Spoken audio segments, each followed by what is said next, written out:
अमरावतीचे आमदार रवी राणा आणि माजी खासदार नवनीत राणा यांच्या गंगा सावित्री निवासस्थानी श्री संत गजानन महाराज विजय ग्रंथ महापारायणाचा आणि भव्य पादुका दर्शन सोहळा भक्तिमय वातावरणात संपन्न झाला।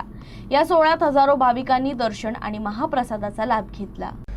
अमरावतीतील शंकरनगर परिसरातील गंगा सावित्री निवासस्थानी श्री संत गजानन महाराज विजय ग्रंथ महापारायण आणि भव्य पादुका दर्शन सोहळ्याचं आयोजन करण्यात आलं होतं।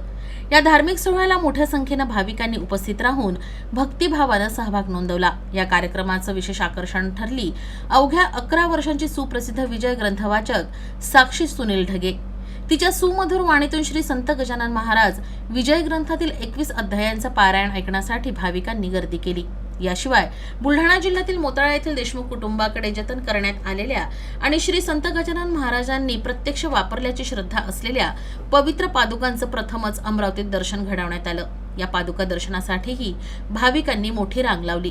भाजप नेत्या आणि माजी खासदार नवनीत राणा यांनी शेकडो महिला भक्तांसह 21 अध्यायांचं सामूहिक वाचन केलं, तर आमदार रवी राणा यांच्यासह अनेक मान्यवरांनीही या सोहळ्याला उपस्थिती दर्शवली।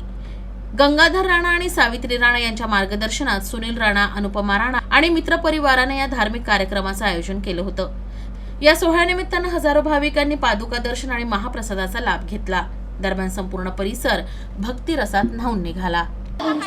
तो भिकार गोसावी मान मान्यता त्याची रावी कोठून या सांगावर श्रीमंतांच्या मंडईत की जय अनंत कोटी ब्रह्मांड नायक